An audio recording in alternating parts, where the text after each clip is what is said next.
I post this on YouTube. I don't know. Today, it's actually not going to be a book review day.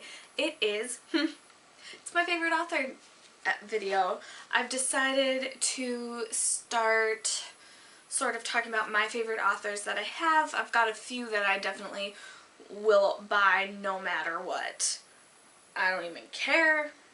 I will own their books. I will read them, and I will love them. I don't think any of these authors that are my favorite can do any wrong in my eyes.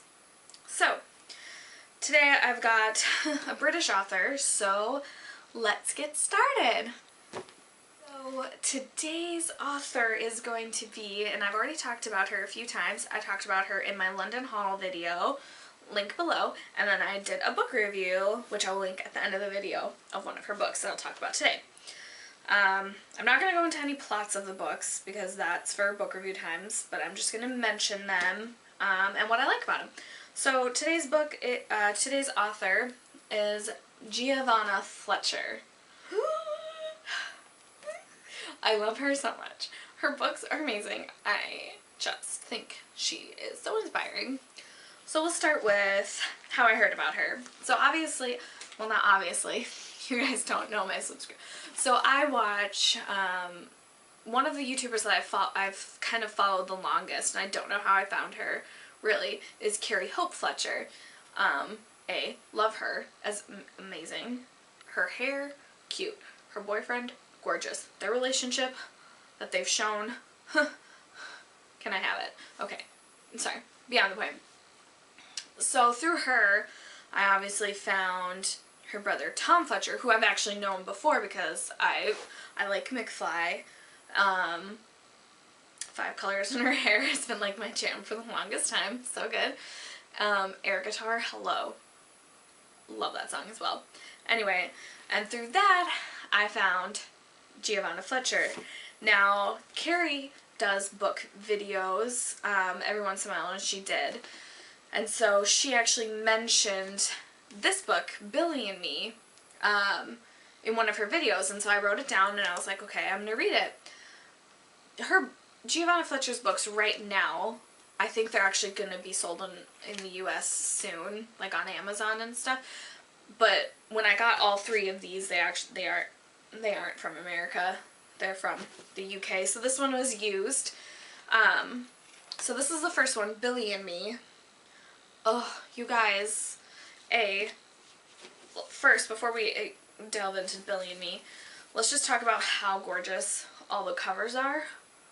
Like, her cover artist designer, good job. Like, A+.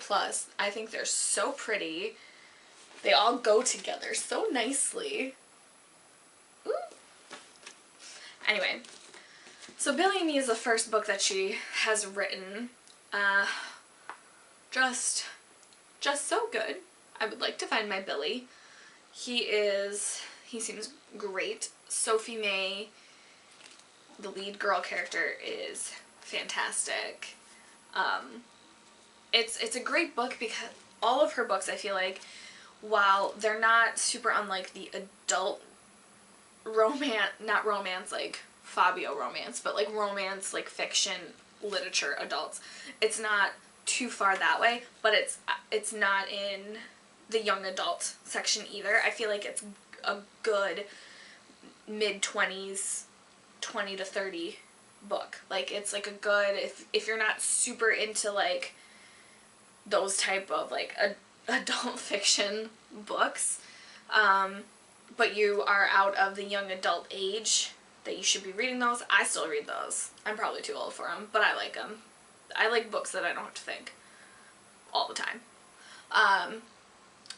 You know, so you're like right in that in-between stage, and these are good books, and I feel like there's not a lot of books that are for like that in-between age. So that's good. Yeah, Billy and Me, first one, I read it so fast, I couldn't put it down. So then the next one, and then there's Christmas with Billy and Me, which was really cute.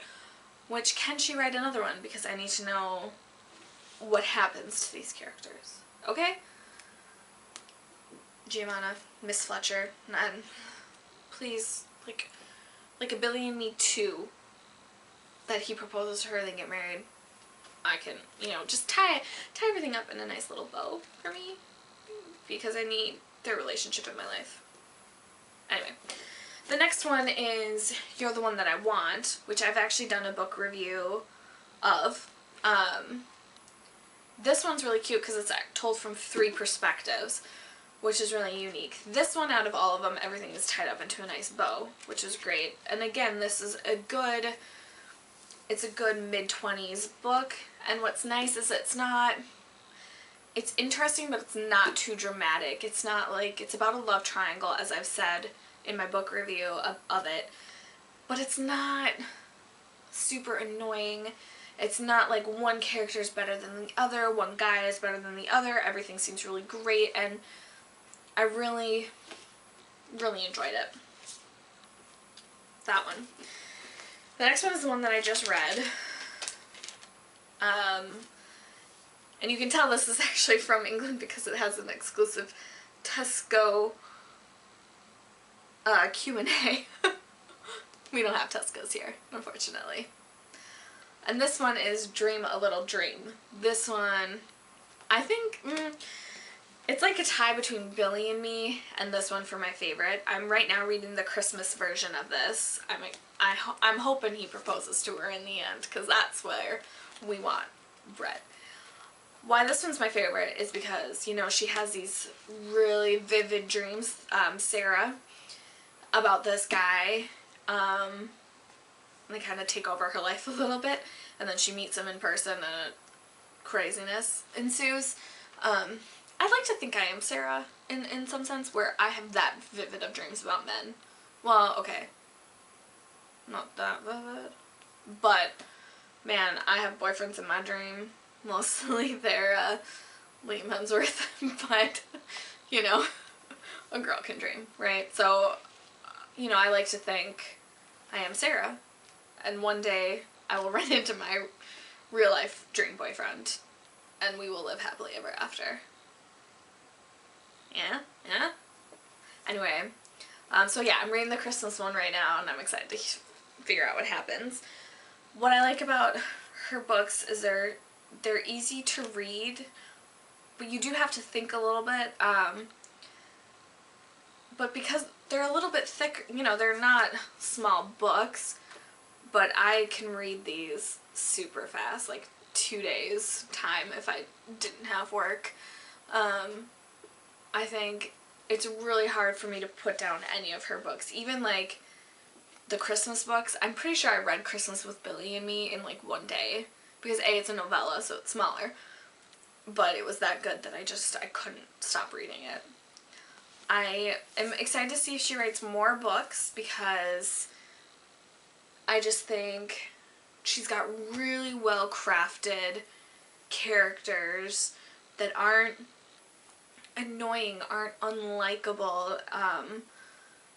They're very relatable in my opinion, and I enjoy that. So I would give her a million stars, and if I met her, I might be close to crying, like a little bit.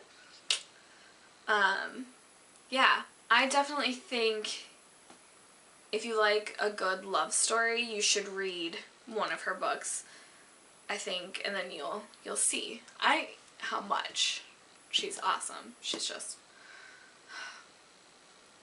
good. I will tell you that I actually had my friend, my former coworker, read Billy and Me, because I was like, you have to read it, it's so good. I let her borrow my book, which I don't like to do, and she loved it. I'm trying to make her big in the United States, like, let's go, let's spread the Giovanna Fletcher love. Like, these books need to be everywhere, in the library, people just need to read them. And the covers need to not be different from the British version to the American version. Can they stay exactly the same? Because they are just gorgeous.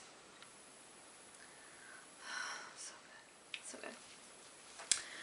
Alright guys, so that was my first video of authors I like. Giovanna Fletcher. I definitely would recommend her to anyone I think she's great, obviously, as I've just like spent like 4 minutes, just like, that's all I can say. Check out my book review of oh, I just dropped Train a Little Train. Sorry. Check out my book review of You're the One That I Want. I'll put the link below as well at the end of this video. Also, I just did a book review on Zoella, Zoe Suggs' 2 books, Girl Online and Girl Online Tour, so check those out as well. As always, thanks for watching. Stay safe, cupcakes, and have a great day. So classic.